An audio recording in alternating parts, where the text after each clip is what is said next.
नमस्कार good morning. आज नवेम्बर 26 तारिख मंगलवार। आज दिन भरी अनेक बड़ गुरुत्वपूर्ण खबर गुड़िक आसीचे। बढ़िला वयस्क लोक मानकर भत्ता एणिक मिलिबो 2500 टंका। अन्यपटे राज्य सरकार अनेक नुआ योजना आसीचे। आवास योजनार आवेदन मध्य एबे हेउचे। एहा सहित सुभद्रा योजना को नहीं आसिला गुरुत्वपूर्ण सूचना। तेबे आसंतु आज सकाळ आसीथिबा 25टी बड़ खबर उपरे नजर पकाइबा। प्रथम खबर, आज ठारो शीतकालीन अधिवेशन। आज ठारो आरंभ हेउची विधानसभार शीतकालीन अधिवेशन। आज ठारो शीतकालीन अधिवेशन आरंभ होई डिसेम्बर 31 तारिख पर्यंत चलिबो। तेबे यही शीतकालीन अधिवेशन में मोट 30टी कार्य दिवस रही। विधानसभा अधिवेशन पूर्व सुरक्षा व्यवस्था को जांच करिसेंती डीजीपी यह सहित वरिष्ठ पुलिस अधिकारी। विधानसभा अधिवेशन पर 3 थाकिया सुरक्षा बलय व्यवस्था करा जाइछि। विधानसभा और यार आखपाख अंचल में पुलिस छाउणी करा जिवो। एथिपाई मुतयन हेबे 30 प्लाटून पुलिस फोर्स। परवर्ती खबर, ओडिशा रे 3 दिन रहिबे प्रधानमंत्री मोदी। चलित मासरे 3 दिन ओडिशा गस्तरे आसुचंती प्रधानमंत्री नरेंद्र मोदी। नवेम्बर 29 तारिख रे प्रधानमंत्री नरेंद्र मोदी ओडिशा गस्तरे आसिबे एवं 3 दिन रहिबार कार्यक्रम मध्य रहिছে। सोमवार दिन आईन मंत्री पृथ्वीराज हरिचंदन एने सूचना दैचंती। नवेम्बर 29 तारिख रु डिसेम्बर 1 तारिख पर्यंत प्रथम थर पई ओडिशा रे हेबाको जाउचे डीजीपी एवं आईजी सम्मेलनी। एथिरे जोग देबे प्रधानमंत्री नरेंद्र मोदी। नवेम्बर 29 तारिख राति रे प्रधानमंत्री नरेंद्र मोदी भुवनेश्वर रे पहुंचबे। डिसेम्बर 1 तारिख अपराह्न पर्यंत ओडिशा रे रहिबे एने आईन मंत्री पृथ्वीराज हरिचंदन सूचना दैचंती। परवर्ती खबर, बात्या क्षयक्षति आकलन करुचंती केंद्रीय टीम। बात्या दानार क्षयक्षति आकलन करने केन्द्रापड़ा और भद्रक रे पहुंची केंद्रीय टीम। केन्द्रापड़ा को आसीथिबा 2 जणिया केंद्रीय टीम रे केंद्र राजपथ सड़क परिवहन मंत्रालयर आंचलिक अधिकारी सुनील कुमार एवं स्नेहा सामिल अछंती। टीम जिलापाल यह सहित सबु विभागर वरिष्ठ अधिकारी सहित आलोचना करुचंती। परे समाने राजनगर, डांगमाल एवं ए सब अंचल प्रभावित अंचल को बुली देखिबा सहित क्षयक्षतिर आकलन करुचंती। एहा परे केंद्र सरकार को क्षयक्षतिर तालिका देबे। बीजेडी सरकार समय रे तालिका देई न परिबारु प्राय 6,57,000 पक्का घर फेरी जाइथिबा कुहा जाइछि। माटी घर भांगी जाइथिले एहाको पुणी थरे तयारी करिबाकू पक्का घर जोगाई दिया जिवो। परवर्ती खबर, शेष होला बीजेडी दल बैठक। विरोधी दल नेता नवीन पट्टनायक अध्यक्षतार गतकाली बीजेडी दल बैठक शेष होईछि। विधानसभा आरंभ हेले लड़ाई देखाइब बीजेडी। सरकार जहाँ प्रतिश्रुति देइथिले कौन काम करिसंती कि नाही काम करिनाहांती लोकमानंकु भुआ बुलाइचंती। विधानसभा रे बीजेडी उठाइब सबु प्रसंग। आंब टाकुआ यह सहित चोरी डकायत भली घटना इतिमध्यरे पुनरावृत्ति होईछि। एहाकु नेई सरकारंक उपरे मध्य बर्षिब बीजेडी। 24 वर्ष रे घटी नथिला जहाँ जहाँ एबे घटुची। लड़ाई करिबा पई विरोधी दल नेता नवीन पट्टनायक निर्देश देइचंती। तबे समस्त प्रसंग रे गतकाली बीजेडी दल तरफरु बैठक करा जाइछि। परवर्ती खबर, 27 तारिख रु 29 तारिख पर्यंत राज्य रे वर्षा संभावना। गत 23 तारिख रे दक्षिण अंडमान सागर रे सृष्टि होइथिबा लघुचाप क्षेत्र गतकाली दक्षिण पूर्व बंगोपसागर रे सुदृश्य लघुचाप अवस्था रे रहिछि। तबे एहा उत्तर उत्तर पश्चिम दिगरे गति करी अवपात रे परिणत हेउछि।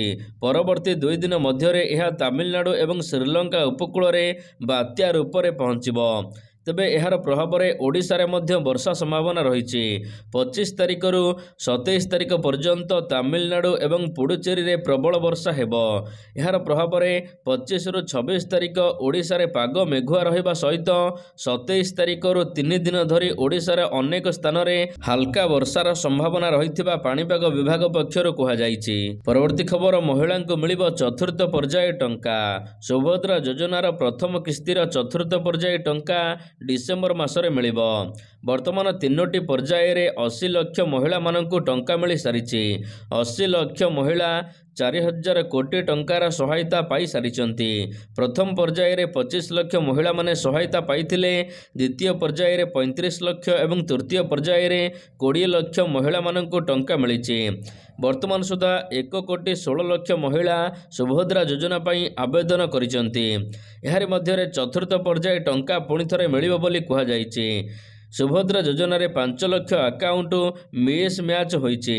ବର୍ତ୍ତମାନ ସୁଦ୍ଧା ସମାଧାନ ହୋଇପାରି ନାହିଁ, ଅର୍ଥାତ୍ 5 ଲକ୍ଷ ଆବେଦନକାରୀ ଚଳିତ ବର୍ଷ ଲାଭ ପାଇପାରିବେ ନାହିଁ। ତେବେ ଆକାଉଣ୍ଟରେ ଥିବା ବିଭିନ୍ନ ସମସ୍ୟାକୁ ସମାଧାନ କରାଗଲେ ତେବେ ସେମାନଙ୍କୁ ଡିସେମ୍ବର ମାସରେ ଟଙ୍କା ମିଳିପାରେ ଚତୁର୍ଥ ପର୍ଯ୍ୟାୟରେ। ପରବର୍ତ୍ତୀ ଖବର, ସୁଭଦ୍ରା ଯୋଜନାରେ ଟଙ୍କା ପାଇନଥିଲେ ବ୍ୟାଙ୍କ ମିତ୍ର ହେବେ ସହାୟକ।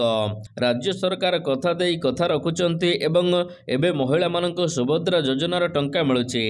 ଯେଉଁମାନଙ୍କର ବ୍ୟାଙ୍କ ଆକାଉଣ୍ଟରେ କିଛି ସମସ୍ୟା ରହିଛି, ଟଙ୍କା ଆସିପାରୁନାହିଁ, ରାଜ୍ୟ ସରକାର ବ୍ୟାଙ୍କ ମିତ୍ରଙ୍କ ଜରିଆରେ ସୁଭଦ୍ରା ଯୋଜନାରୁ ବଞ୍ଚିତ ହୋଇଥିବା ଯୋଗ୍ୟ ହିତାଧିକାରୀଙ୍କ ନିକଟରେ ପହଞ୍ଚିବେ। ବ୍ୟାଙ୍କ ମିତ୍ର ଯାଇ ସୁଭଦ୍ରା ଯୋଜନା ସହିତ ମୋବାଇଲ ନମ୍ବର ଏବଂ ଆଧାର ନମ୍ବର ଲିଙ୍କ କରିବା ସହିତ ସେମାନଙ୍କ ଆକାଉଣ୍ଟକୁ ଟଙ୍କା ପଠାଇବାକୁ ଆକ୍ଟିଭ କରିବେ। ମହିଳା ଓ ଶିଶୁ ବିଭାଗ ମନ୍ତ୍ରୀ ପ୍ରଭାତୀ ପରିଡ଼ା ଏନେଇ ସୂଚନା ଦେଇଛନ୍ତି। 7.68 ଲକ୍ଷ ଆବେଦନକାରୀ ସେମାନଙ୍କର ଟଙ୍କା ପାଇବାରୁ ବଞ୍ଚିତ ହୋଇଛନ୍ତି ଟେକ୍ନିକାଲ କାରଣରୁ। ଯଦି ସେମାନଙ୍କର ଆକାଉଣ୍ଟକୁ ସଠିକ୍ କରାଯାଏ ସେମାନଙ୍କୁ ଟଙ୍କା ମିଳିବ ବୋଲି ମଧ୍ୟ କୁହାଯାଇଛି। ବ୍ୟାଙ୍କ ମିତ୍ର ସେମାନଙ୍କୁ ସହାୟକ ହେବେ। ଏହା ବ୍ୟତୀତ 2.8 ଲକ୍ଷ ଆବେଦନ ପରିବାର ଇନକମ୍ ଏବଂ 4 ଚକିଆ ଗାଡ଼ି ପରି ବିଭିନ୍ନ କାରଣରୁ ରିଜେକ୍ଟ ହୋଇଥିବା ମନ୍ତ୍ରୀ କହିଛନ୍ତି। ପରବର୍ତ୍ତୀ ଖବର, ଆଜି ସରୁଛି ସୁଜାତା କାର୍ତ୍ତିକେୟଙ୍କ ଛୁଟି ଅବଧି। ଭିକେ ପାଣ୍ଡିଆନଙ୍କ ପତ୍ନୀ ତଥା କ୍ଷମତା କେନ୍ଦ୍ରର ଏକତା ପ୍ରଭାବଶାଳୀ ଥିବା 2000 ବ୍ୟାଚର ବରିଷ୍ଠ IAS ଅଧିକାରୀ ସୁଜାତା କାର୍ତ୍ତିକେୟଙ୍କୁ ନେଇ ପ୍ରଶାସନିକ ସ୍ତରରେ ଚର୍ଚ୍ଚା ଧରିଛି। ସୁଜାତା ଲୋକସଭା ଭବନରେ କେଉଁଠାରେ ବସିବେ? ମେ ମାସ 31 ତାରିଖରୁ ନଭେମ୍ବର 26 ତାରିଖ ପର୍ଯ୍ୟନ୍ତ 6 ମାସ ପାଇଁ ଛୁଟି ଅବଧି ନେଇଥିଲେ ସୁଜାତା। ଆଜି ତାଙ୍କର ଛୁଟି ସରୁଛି। ତତ୍କାଳୀନ ନବୀନ ସରକାରଙ୍କ ସମୟରେ ସୁଜାତା କାର୍ତ୍ତିକେୟନ ମିଶନ ଶକ୍ତି ବିଭାଗର ସର୍ଭେ ସର୍ବା ଥିଲେ। ପରବର୍ତ୍ତୀ ଖବର, ଇକୋ ରିଟ୍ରିଟ୍ ପାଇଁ ତମ୍ବୁ ନିର୍ମାଣ ଶେଷ। ଡିସେମ୍ବର ପ୍ରଥମ ସପ୍ତାହରେ ଚଳଚଞ୍ଚଳ ହୋଇଉଠିବ ପୁରୀ କୋଣାର୍କ ବେଳାଭୂମିର ରାମଚଣ୍ଡୀ ମୁହାଣ। ପର୍ଯ୍ୟଟନ ବିଭାଗ ପକ୍ଷରୁ କୋଣାର୍କ ଇକୋ ରିଟ୍ରିଟ୍ର 6ଠ ସଂସ୍କରଣ ଆରମ୍ଭ କରାଯିବ। ଏହା 3 ମାସ ପର୍ଯ୍ୟନ୍ତ ଚାଲିବ। ଏଥିନିମନ୍ତେ ବ୍ୟାପକ ପ୍ରସ୍ତୁତି ମଧ୍ୟ କରାଯାଉଛି। ବେଳାଭୂମିରେ 70ଟି ତମ୍ବୁ ଘର ନିର୍ମାଣ ଶେଷ ପର୍ଯ୍ୟାୟରେ ପହଞ୍ଚିଛି।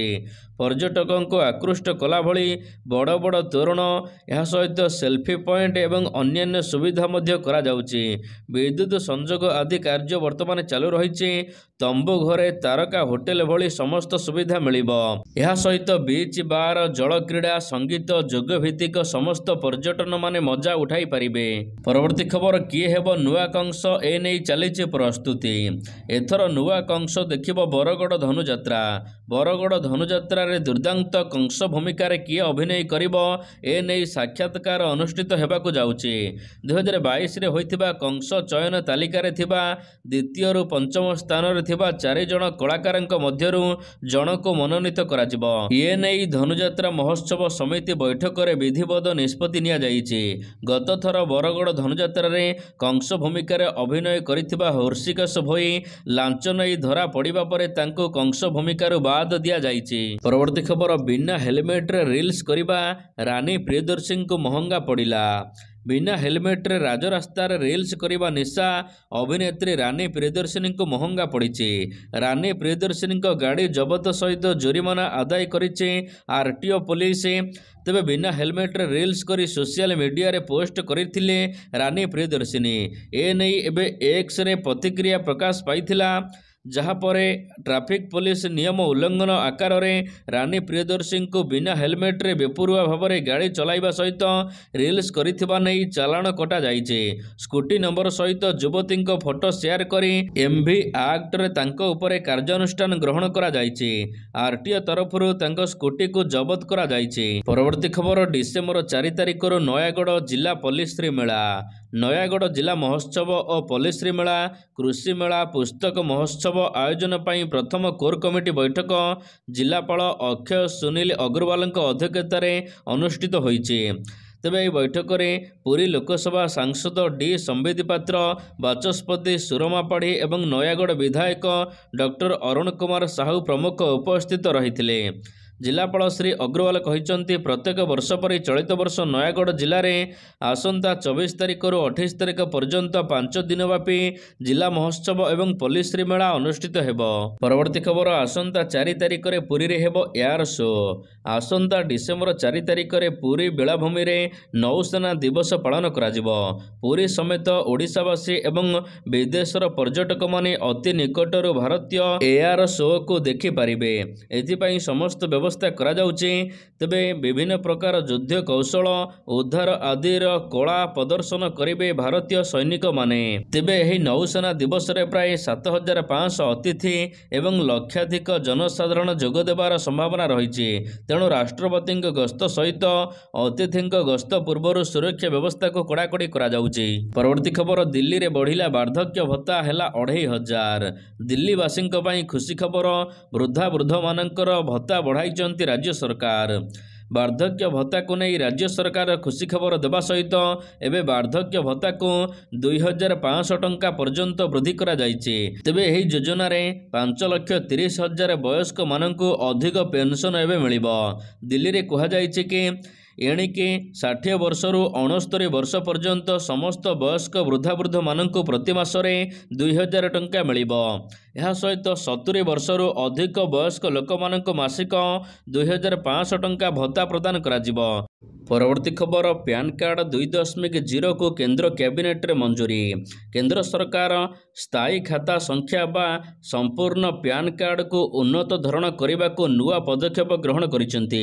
पैन कार्ड सुरक्षा एवं यार संबंधित स्थायी समाधान पाई नुआ योजना पैन 2.0 योजनार शुभारंभ करा जायछि।